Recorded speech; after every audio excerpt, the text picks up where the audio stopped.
Greetings, travelers! Welcome back to Tales from the Enchanted Forest with Fox and Sparrow. This year we thought we would celebrate the big holiday on February 14th, which, as we all know, is International Book Giving Day, by sharing this story with you, which is like kind of a book for your ears. That should be Audible's new slogan. Books for your ears. So this story started because I read something called Love and Color, Mythical Tales from Around the World, retold by Bolu Babalola. One of the chapters was on Siya and Maadi, but it reimagines Siya as a warrior, which made us realize that we obviously have to add this couple to our collection of lovers. Of course, we have Persephone and Hades, Hiku and Kavalu, Shireen and Khusrau, and now for this Valentine's Day, Book Giving Day special, we have Siya and Maadi. I like this idea of like having all of these couples in our collection. It almost feels like we're gonna have a game show at one point, and it's like, who knows their other half better? First contestants are Persephone and Hades. Next up, we have Hiku and Kwale. We just put them on Love Island together and say, all right, now couple up, or, make new couples. We'll retell your stories. We're so invested in all these couple stories. I'm not sure who would be the one to actually leave their partner for someone else. Well, Shireen and Khusrau, kinda. Like, she had that thing going with Betrothed. And then, Persephone and Hades, she really liked Adonis. So that leaves us not with we don't have very many options left here.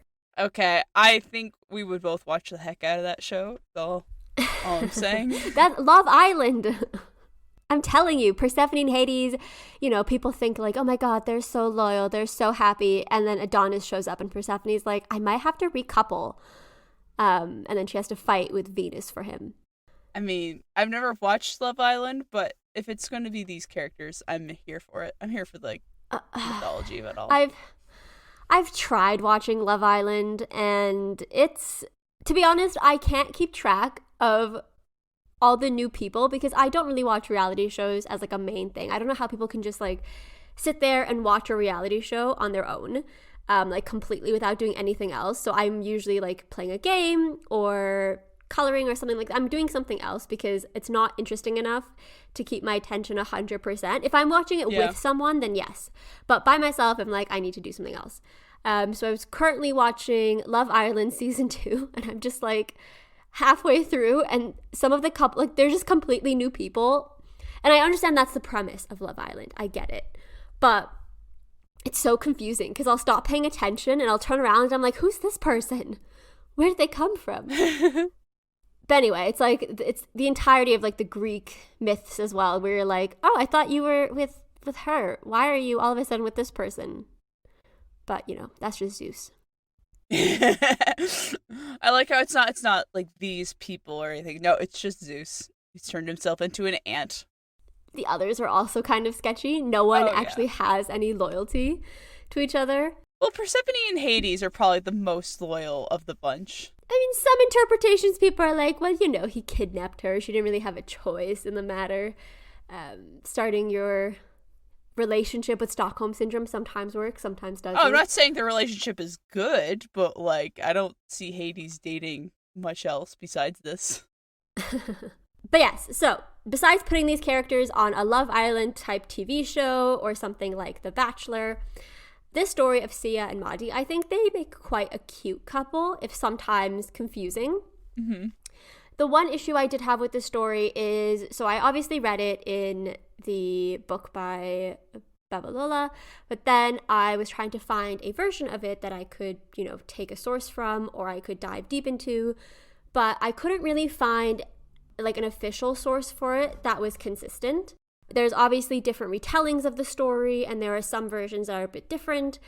But mostly what I ended up using was some articles that just compare different types of it and the different tropes and the different elements, and then kind of patchworked it, kind of like we did with the story of the Holly King and Oak King, where the general story is quite stable, but the little details that get added in are quite different. So I've chosen, one of the retellings and then just patchworked it together to the version I think is the best. But obviously we'll have all of the show notes on our website, so be sure to check that out for more sources and comparative notes. The beginning and end began with the love story of Maadi and Siya. Wagadu had 99 villages, and there was a well where the seven-headed serpent Bida resided. Due to a deal between the king and the serpent, Bida agreed to bring rain and gold nuggets to the kingdom, but in return, it wanted a beautiful young girl as a sacrifice each year. And so it came to be that the nobles would search high and low for a beautiful and pure girl to sacrifice. This year, the chosen one was Siya, in the year of her upcoming marriage to Maadi. So here, interestingly enough, we'd see a serpent creature that can summon rain, which is a characteristic of Thailand's Phaya Naga, as seen in Raya and the Last Dragon most recently. And then there's also the reference to the Southeast Asian Nagini, which are half human and half serpent creatures. So lots of different mythological elements already coming together just in this opening scene before we even get to our main characters. Ooh, I forgot about that Raya movie. We covered it. We even covered it on this podcast. I quite liked it. I mean, I think we watched Raya and the Last Dragon and we watched Wish Dragon at the same time. Right. And I kind of liked Wish Dragon a little bit more because of the consistent storytelling. Yeah. Whereas Raya was a bit more ambitious with how much it wanted to cover and how much it wanted us to kind of suspend belief and rush through the different events, like, you know, getting the ragtag team together and then defeating the monster and then the whole friendship storyline. Yeah. Everything was kind of rushed, I felt. That really just needed to be a mini-series. Like, it had potential to be good. Mm-hmm. It was just, for like the short span of a movie, it could not do what it was trying to do justice. Yeah, I think either it had to be longer or it had to be some kind of TV series or something. I really, really did like the world building and I loved the characters and the dragon and obviously everyone else, but it was just, I think, really rushed for me. And then the comedic timing with the baby was quite odd. It was just too much. Yeah, it needed some rejigging, but it was an ambitious film and yeah. Anyways, sorry, I heard you say Raya and it's like, oh yeah, that was a movie that came out a while ago. You're like, oh, I remember that movie. We watched that movie. We watched that movie. I think we did a whole thing about how dragons are, you know, the rain givers as opposed to the Chinese dragon, which is a fire breather. It was a whole thing. I'm glad it's like a repressed memory for you. But it's too repressed. I'm like, should I be watching it again? But no, I think I should just leave it there. And it's false. Siya was the most beautiful girl in the empire at the time, and she quickly resigned herself to her fate. Her father sent a servant to Maadi with the news that his bride would not be his and would meet her destiny on the 7th day of the 7th month after the last rain fell. Maadi listened and told the servant to return with the knowledge that Siya's fate was not what she thought it was, and she would not meet it at the bottom of Wagadu's well. How would you feel if someone came up to you and be like, oh my gosh, congrats, you are the most beautiful girl in the empire. Side note, you are now going to become a sacrifice. It's like, oh my gosh, really? But then it quickly becomes, oh crap, no. I think in this case, beauty would be a curse where you would hope your daughter wasn't the most beautiful. And you would hope that someone else was at least, you know, just a smidge nicer looking in the next village over. But it seems like it's probably one of those things that gets ingrained where you kind of know that there is a shot that you might be up for nomination or you might be up for the sacrifice because you know you're beautiful. So it's hard to say. I mean, I'd be flattered, but I'd be like, you think I'm pretty enough to sacrifice to this serpent? Oh my God. The Gen Z in me is like, oh my God. But, you know, the other side of me is like, please don't. Please don't. Do you think they had a pageant or anything to try and determine this? Or was it just a bunch of guys going around going, she's a 10, she's a 9, she's an 8? Like, what was I don't really the know. system? Maybe like some kind of weird Cinderella story where they go around judging you. But then also, I feel like in these kind of, so I do come from a culture as well where being, you know, pure is so important and held to a great standard. And being, you know, uncorrupted. And in this case, I feel like if you were the most beautiful and then you did something either physically or to, you know, to your actual body, like maybe putting a scar on your face or something like that to mar your beauty and make yourself, you know, less beautiful or less pure, I feel like the social repercussions of that would be just devastating. So it's either, you know, become a social outcast in your community, or be sacrificed to a serpent and save your community. So I feel like the choice isn't really, it's not the choice that I could make, because obviously if it came down to me being sacrificed or me being beautiful, I would just, pay someone to give me a scar or something, like pain over beauty. I would do something to mar the beauty. But obviously if your entire, civilization, empire's fate rested on you, that's a very big weight. And a lot of people are self-sacrificing like that. So I think her deciding to just go along with it and, take control and just let it happen is a good action in itself, because it is a selfless action. It's like one of those things where like people are like, Cinderella is so kind. And I'm like, well, that's in itself a strength. Mm-hmm. No, I think there's nothing wrong. I have no idea what we were talking about. I'm so sorry, but I saw that line and I couldn't help but think, how would you feel during that? That'd be such a, oh my gosh, thank you. But then crap, no. It's like, oh, actually, are you sure? I have a sister. So a few days later, Maadi went to Siya's village to speak to her. When she arrived to see him, she was worried and begged him to please not kill Bida. The serpent's death would end the abundance of rain and gold. It would be the empire's ruin. She was willing to die as many had before her if it would allow all the others to live. Maadi bid her farewell, but did not promise anything or reveal his plan. When he returned home, he went to his friend the blacksmith and asked him to spend an entire week sharpening his sword. At the end of the week, he thanked his friend, bid farewell to his mother, and rode off to the well. Why would you sharpen the blade for a week straight? Over sharpening a blade can honestly just make it weaker and more prone to break. And for like that much, I honestly am convinced that either the blacksmith was like lying, he's like, yeah, I'm sharpening it for a week straight, but like he sharpened it the required 10 minutes and then just left it. Or Maadi handed him like a great sword, and then the blacksmith gave him back a rapier and was like, here you go, it's the same sword, sharpening it for a week. It's kind of like one of those things where like a customer comes in and asks for something and you know that they don't actually want that, but they're like, oh, don't worry, if you sharpen it for a week, it'll be sharper. And you're like, okay, yeah, come back in a week, it'll be sharp.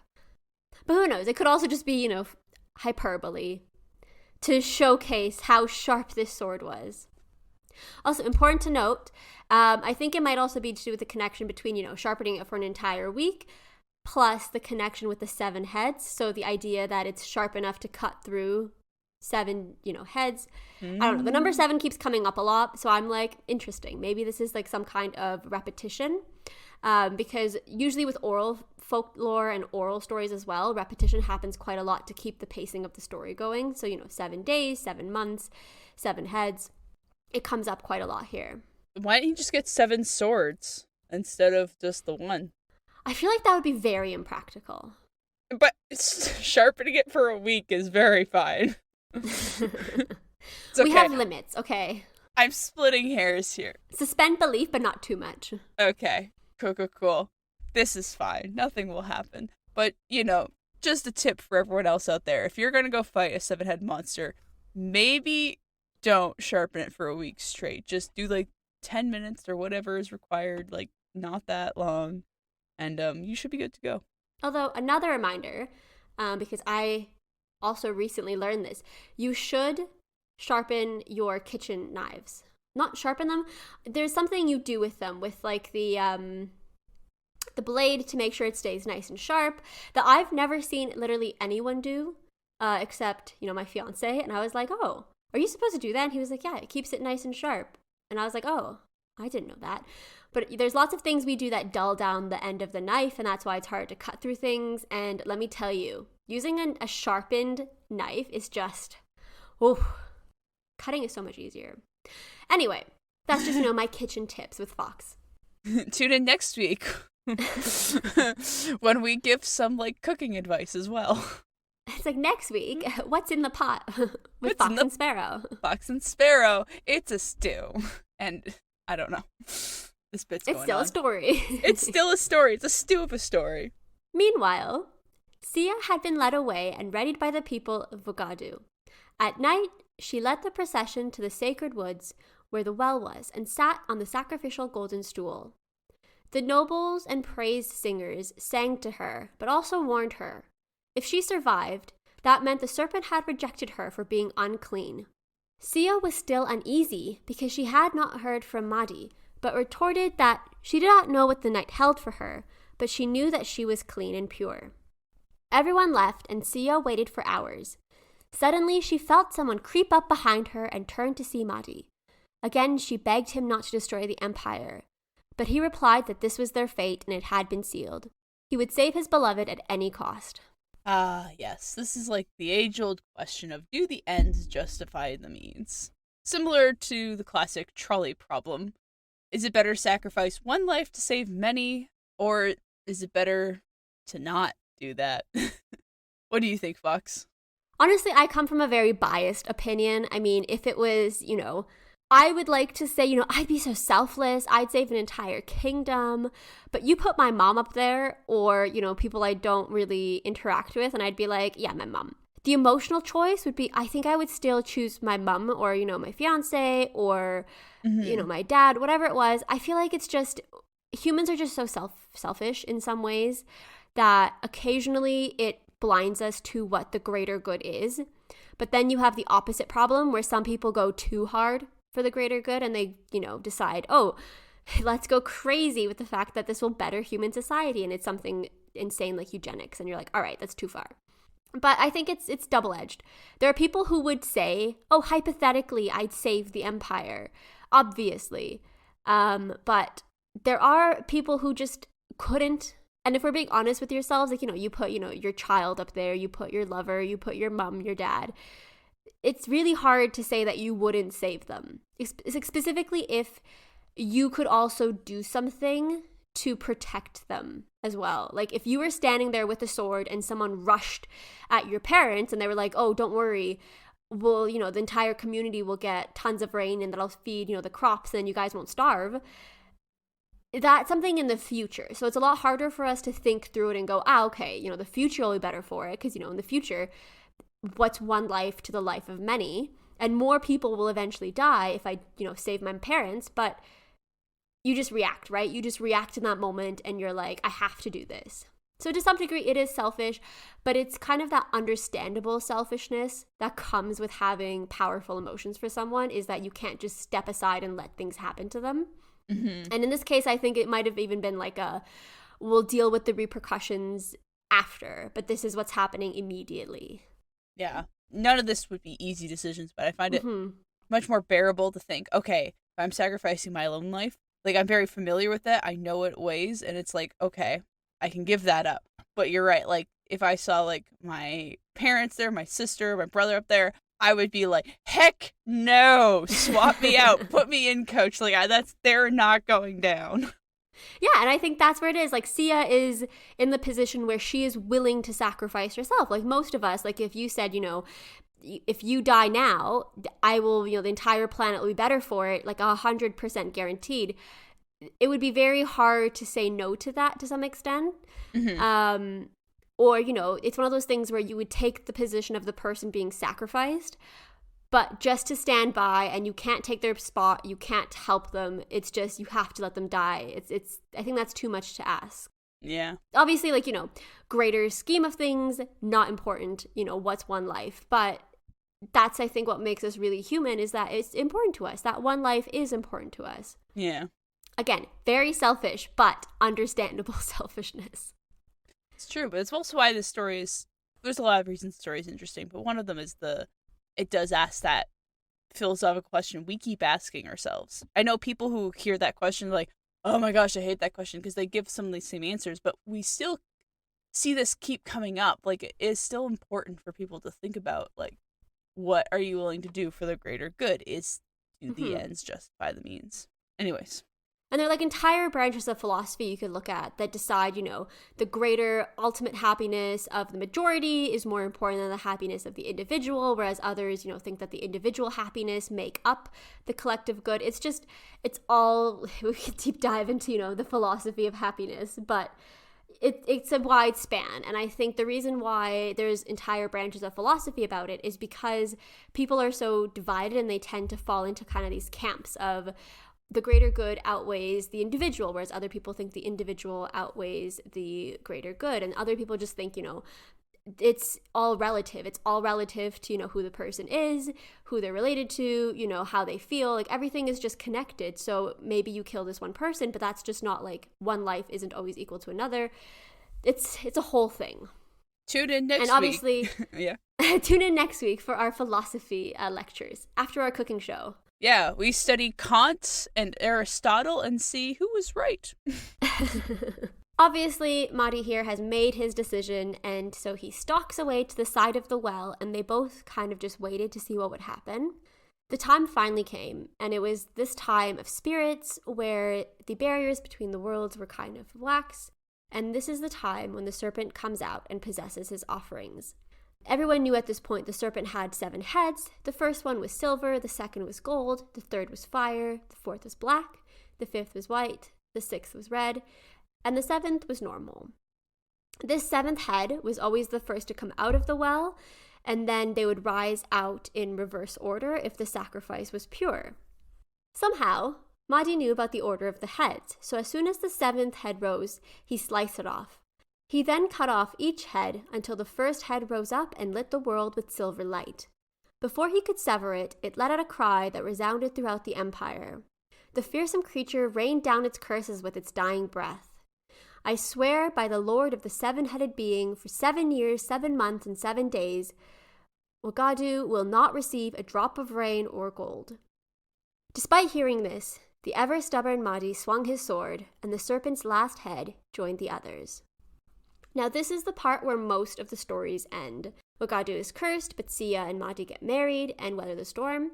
However, I did find this extra part, and I quite like the element of bringing the mother into the story as well, so I am going to include it here. But obviously, if you've heard the story growing up, or if you've heard other versions of the story, this is most likely where it would end, with the curse. Before Maadi left, he took off his left shoe, scabbard, ring, and cap. He gave them to Siya and told her to guide the nobles in their search for the culprit. But why? Why should she help them find him? I think it might have been to kind of take the heat off her, because obviously if people come and they see, the sacrifice still sitting there, 1, they're going to think, oh, the serpent declined to have her. But then 2, I think the idea would have been that they're going to be searching around for somebody, and Siya can't, they might interrogate her, they might even go so far as, to torture her, whatever it is. So for her to kind of distract and take the heat off herself would be a noble thing to do. Because at this point, he's shown up to something that is a big deal for her. Yeah. Killed the creature that, is, for whatever intents and purposes, protecting and giving prosperity to their empire, and left. So it would all kind of fall onto her. Whereas this gives them kind of like a goose chase to be like, oh, we got to go find this person. Excuse me, you show up to my sacrifice and you ruin it. How dare you? I think it's hard because in some versions she does offer, why don't, we run away at this point, and he refuses. So it's kind of like they're really stuck between a rock and a hard place of doing the right thing, being selfish, being selfless, facing the consequences, not facing the consequences, procrastinating, facing the consequences. Whatever it is quite a weird series of events, because I feel like I personally would just grab my fiance and hightail it out of there and then be like, well, whoever's the next sacrifice, this is their problem. Yeah. That way her purity isn't questioned because the serpent isn't rejecting her, she's rejecting the serpent. But either way, he returns to his mother, so he doesn't even, hide, he just goes straight back home. The next day, the nobles were surprised to see Siya seated on the stool. Those who hated her gossiped about her impurity, but others went over to question her more closely. However, when they got closer, they were shocked to see the decapitated heads lying by the well. Siya got up and presented them with Maadi's items, but said she did not know anything else. The shocked nobles went to work systematically going from village to village in a Cinderella-style test to capture the owner of the items. Eventually, they made it to his village, and it was finally his turn. His mother insisted on coming with him and promised to put her life before his in the face of the Empire's fury. As you would guess, the sword fit his scabbard. His foot fit the shoe, the cap his head, and the ring his finger. After donning all his gear, he declared that he was the killer, in case anyone was still wondering. People rushed to grab him, but his mother stood between them. She roared at the crowds. "I thought there were men in Wagadu, but I hardly see any here. You are afraid of the serpent's predictions, but my son will not be killed because of a snake. My loincloth is better than all of your pants put together. During these 7 years, 7 months, and 7 days, Wagadu's needs will be my responsibility. In return, my son will have his life with Siya." Okay. She said, "You're afraid of the serpent's predictions." What if the serpent was just making stuff up and, like, they were like, this is so terrible, but, like, immediately it started raining or something? Like, how funny would that be? It's just like, oh yeah, he was just making stuff up. We never needed to do this in the first place. I mean, raining gold is quite a difficult thing to lie your way through. You don't know. It could have been some other creature's blessing or something like that. Mythical monsters just faking it for the crowds. Kinda. I mean, it could have been, but I think it was quite a serious curse where, because he was the one bringing the rain, that now that he's gone, the rain will stop regardless. Like, it's just a matter of fact. But it might have been, with his dying breath, he called upon other beings to also intervene and stop any natural rain. Mm-hmm. So maybe the rain had been kind of an excess kind of rain to bring the fertility and growth and make it a bit more prosperous than neighboring kingdoms, whereas now they have to kind of rely on the weather like everyone else. Yeah, that's not fun. Either way, the nobles dropped their heads in shame and accepted her deal. At the end of the serpent's curse, Maadi's mother died, but the curse had still come to pass. Wagadu was barren. The Sonoki people dispersed, and it was the end of their empire. But at least, Siya and Maadi lived happily ever after, we think. We don't really hear from them about what they did in the end, besides getting married. It sounds like they at least got through the 7 years, if nothing else. Yeah, but I mean, at the end of it, it wasn't like they weathered through it in a good faith, I think. They tried their best, and then at the end of it, there just wasn't a reason to stay in the areas they were staying in, because the farming might have gone so bad. Oh yeah, for sure. And then eventually everyone scatters to the wind. And this was the definite end of their empire, all because of 2 people who loved each other. I do like that the story does end with, like, yep, there are consequences for your actions. There was no Deus Ex Machina, like, but wait, we found the sword and it says it will give us rain and gold. It's like, oh, don't worry, we had to go on a redemption quest to save the entire empire again. I mean, it's nice to have those kind of stories, but it's also nice to have ones where it ends with just like, yep, the curse happened, and just as the serpent predicted, it was the end of the empire, so enjoy. Yeah, if this were a video game, this would feel like one of the bad endings, and you have to sit there going, okay, what actions could I have taken to get in the good ending? It's like, okay, Siya and Maadi, it's your performance review. Cute that you guys got married. Kind of unfortunate that everyone had to leave their homes, their ancestral homes, and go somewhere far away and restart. But then at least they could have told everyone, like, look, guys, here's the deal. There will be no rain. We all need to start, like, while we have supplies and stuff, start, like, migrating and finding other places. Get going. I think maybe they had hoped. You always hope with these things that at the end of the curse, something will happen. The prosperity will come back, a new serpent will show up, or something will happen to turn the luck around. In this case, they bet on the wrong horse. Yeah. I mean, I do think for anyone who is interested in kind of a different take on this story, I do think the Love and Color retelling is a very different take on it. Siya is a warrior, and they do have some more backstory to add to it. So I won't spoil anything for anyone who does want to read it, because it is a fantastic read. So I do highly recommend going and checking that out for a different take on it as well. So just like the end of the Wagadu Empire, it is the end of our episode. So it is time for our 5 fantastic finds.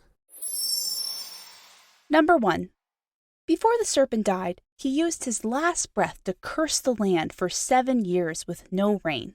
7 years because 7 is really the serpent's number, and lack of rain is directly counter to what was once his blessing. This curse is a poetic way to resolve the story. It follows through on the stakes previously set in the tale, and it's in line with the monster's powers. But I thought it would be good for us to establish what a curse is. Like magic and spells, it's one of those things people usually know, but I thought it'd be fun to take a closer look. In short, a curse is a wish to inflict pain or punishment onto another through supernatural means. They can be cast verbally or written down to serve as a warning. Curses spoken for an intended individual or bloodline are often personal revenge from the cursor. Like in today's story, these curses usually act as laser-guided karma to the target. On the other hand, written curses are less personal and are often left to guard a specific place or an item. As such, written curses will serve as a warning before a character opens a book filled with dark magic or enter a forbidden tomb. In these scenarios, characters may question if there's any weight to the curse at all, or if they are merely empty words. Sometimes it doesn't matter, since the idea of the curse may be enough to cause panic in those who disregarded the warning in the first place. There is so much to talk about curses that I'm sure we're going to come back and talk about more in other stories and other 5 fantastic finds in the future. Number 2. There are many stories that relate to Bidda the Black Snake throughout Western Africa. The Ouagadougou Bidda is the serpent spirit in our story, and he's involved in the fall of Ghana. And again, this is the empire of Ghana, not the country of modern-day Ghana. After the death of the ruler Dinga, his 2 sons fought over the kingdom, with his elder son winning. In retaliation, his brother made a deal with Bidda to protect him and give him victory. In return, he would sacrifice a virgin to him every year. From then on, the serpent god was a protector of the kings and would rain down gold for the prosperity of the kingdom. Now, in some retellings, Sia's fiancé was actually called Amadou, and instead of 7 heads, the serpent regrows his head 7 times. The couple then escapes, and the kingdom falls into drought. Another story from Mali was recounted by German Leo Frobenius in his book The Age of the Sun God. The first ruler of the Sanuki griots was Dingha. After his death, his son was advised to meet with the snake and negotiate the sacrifice from 10 virgins down to 1. Bidda agreed and fulfilled his promise until one year Sia was chosen as the sacrifice, and her fiancé, now from Maadi to Mamadi, slayed the snake, bringing forth 7 years, 7 months, and 7 days of drought. Now again, it is so important to note that this story is about the Empire of Ghana, again known as Ouagadougou, and not just modern-day Ghana. And the story has lots of many different retellings and legends, and of course these variations differ, but where they stay the same is that there is a virgin sacrifice in order to bring about prosperity, and this sacrifice is given to the snake god, and then her fiancé slaying of the god includes a curse at the end. Number 3. Sia was selected to be the sacrifice because she was a beautiful, pure maiden. While human sacrifice does unfortunately have some truth in history, the specific idea of pure maiden sacrifice is more rooted in stories like these than in reality. This disconnect is likely because, well, quote-unquote pure maidens would be highly desirable, so people would likely not want to sacrifice them. Plus, once a pure maiden was chosen, like we kind of discussed in the story, she could easily make herself not pure or mar her beauty in order to live to see another day. So why sacrifice a pure maiden? Well, because it provides specific parameters. The only reason Sia is chosen is that she is pure. This parameter eliminates the question of why not someone else get sacrificed. Now the story can focus on Maadi and how he will save her. That's right. A girl set up to die serves as a plot device, giving the male character angst and motivation to make the plot happen. Kinda reminds me of the fridging trope. So, it kinda seems like the idea of threatening a girl's life in order to move a male character's arc forward has just been a thing that's been around a long, long time.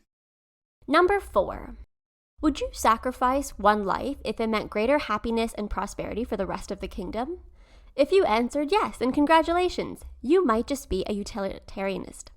The philosophy of ethics is a fascinating subject and is analyzed in all your favorite movies, TV shows, and books, even if you don't know it.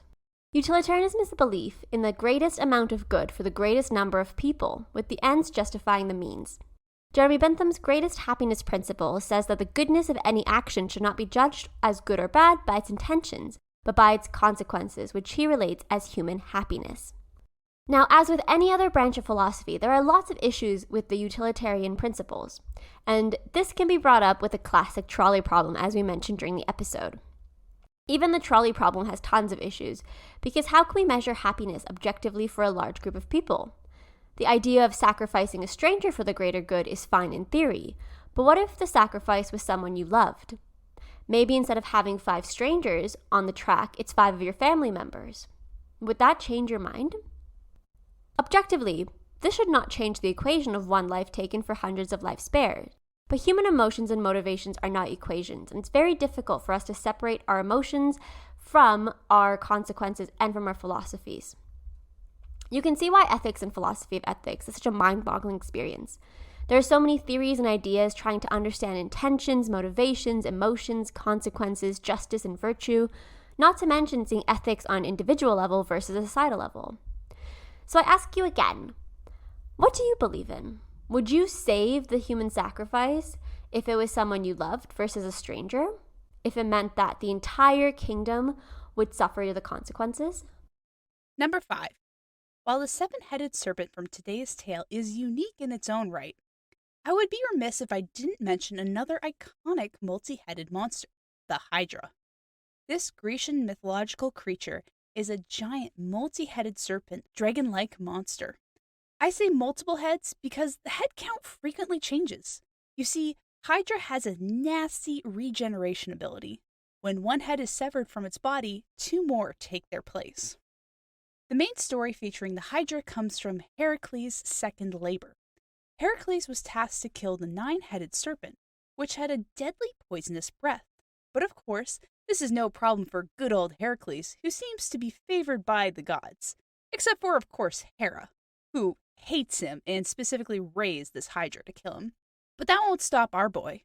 So, after bashing the serpent monster a lot, and seeing it grow more heads as he picked them off one by one, his nephew had this great idea of cauterizing the wound where the heads would grow back from. Because if you can't solve your monster problem with stabby weapons, why not play with fire? Luckily for them, this worked and stopped the head-growing business real quick. After which, killing it became relatively simple, and Heracles buried the last head at the side of the road. While regeneration is a neat trick, I think the 7-headed serpent was more powerful. After all, it was able to curse the land for 7 years after its demise, and the Hydra just became another footnote in the tale of Heracles. As always, if you want to see the show summary, then subscribe for updates on our website at www.talesfromtheenchantedforest.com. If you want to hear more from us, join us on Twitter at FromEnchanted or on Instagram, Mastodon, or TikTok by our name. For question, comments, and guest requests, please send us an email at talesfromtheenchantedforest@gmail.com. If you have anything to share, then please don't hesitate. And remember, travelers, if you enjoyed what you heard today and what we do here, please give us a review on whatever platform you use to listen to your podcasts. It helps the podcast grow and reach new travelers to join us on these adventures. And remember, there's always a place for you in the Enchanted Forest.